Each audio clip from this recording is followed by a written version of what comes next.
Hei ja tervetuloa tänne Alissa Designsiin. Tänään videon aiheena on neulotaan vauvalle. Minulla on tässä työn alla vastaavanlainen asu, kun tuolla taustalla näkyy vaaleanpunaisena ja farkkusinisenä.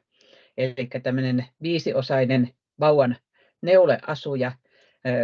Tähän on tarkoitus kertoa siitä, että minkälaisia asioita mä olen ottanut huomioon tai minkälaista asioista on sovittu tilaajien kanssa, kun olen näitä asuja tehnyt.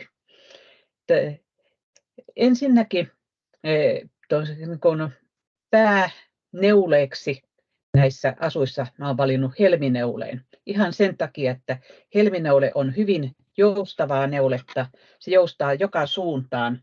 Että jos katsotaan vaikka näitä valkoisia housuja, niin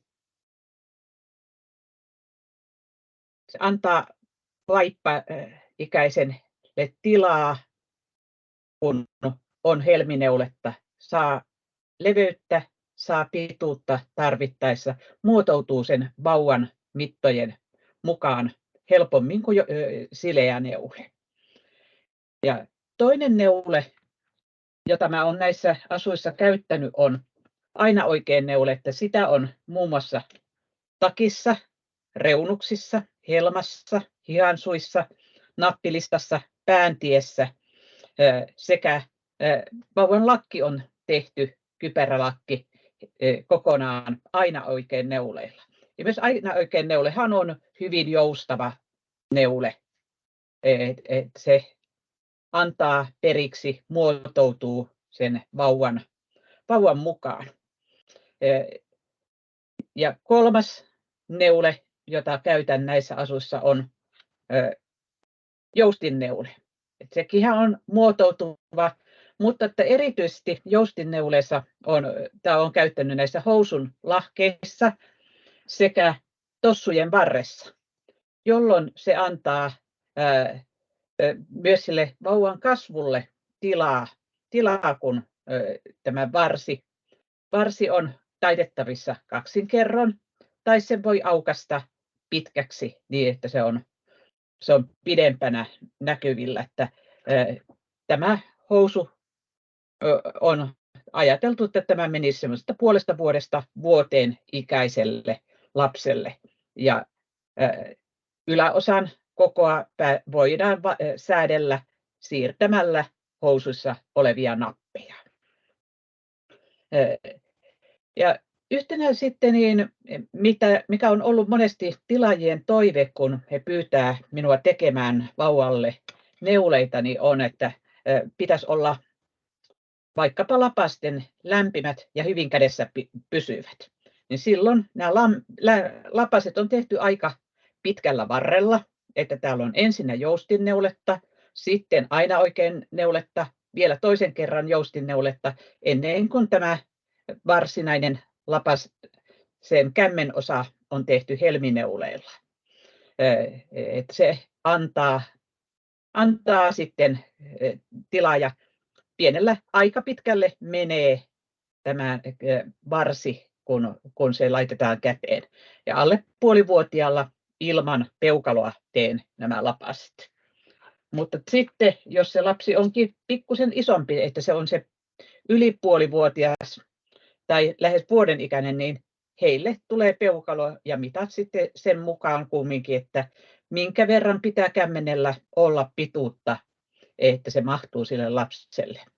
Ja toinen, mihin ovat, että hyvin kädessä pysyvät pitää lapasten olla, eli pitkällä varrella varustetut, niin sitten toiveena on usein ollut, että lapasten pitäisi olla lämpimät.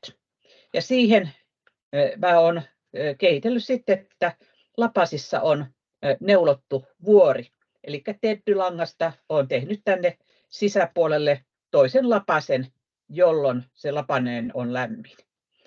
Ja tätä samaa vuorimateriaalia olen käyttänyt myös lapsen lakissa, että lakkikin on kaksinkertainen, jolloin se on jämäkämpi kuin jos se olisi vain yksinkertaisesti tehty. Ja myös vauvan tossuissa on tämmöinen teddyvuori.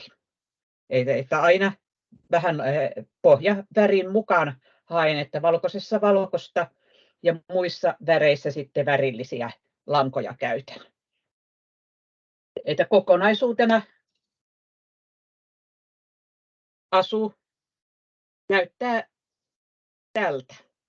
Tämä on nyt semmoinen isohko vauvanukke, joka kooltaan vastaa vastasyntynyttä lasta, niin sen päälle on pukenut tämän asun ja takin hihat ovat hieman reilut ja lahkeessa on saanut taittaa tuota resoria.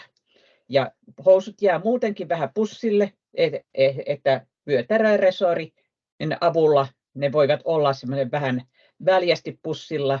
Ja sitten kun lapsi kasvaa, niin siihen on varaa, kun sitä tilaa on niissä housuissa. Tämä on ollut tämän syksyn keskeinen tuote tilaustuotteissa, että erityisesti valkoisia vauvan neuleasuja on mennyt, mutta sitten myös ruskean sävyt ovat olleet sellaisia, joita olen valmistanut ja joita on nytkin työn alla. Ja välttämättähän kaikki eivät ole halunneet koko settiä, niin silloin saattaa olla, että teen esimerkiksi lapaset, tossut ja lakin. Ja muu asu tulee sitten jostakin muusta materiaalista.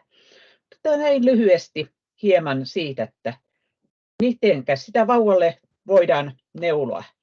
Että minä jatkan tämän viimeisen tossun neulomista ja ehkäpä tämän jälkeen sitten ovatkin vuorossa tähän asuun tuo nuttu ja housut, että vielä ennen joulua ennättää pari asua tekemään, kun niitä iltaisin ja viikonloppuisin lähinnä kudon.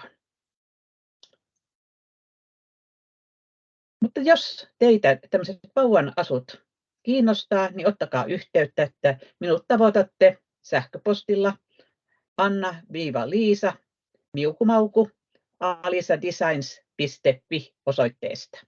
Ja tämä nettisivulta myös löytyy tämä yhteystieto. Ja yhteyttä voi ottaa myös sieltä nettisivujen ota yhteyttä linkin kautta. Ja nettisivujen osoitehan on alisadesigns.fi. Kiitoksia kaikille, ketkä ovat katsomassa videota ja olkaa yhteydessä. Mukavaa joulun odotusta kaikille.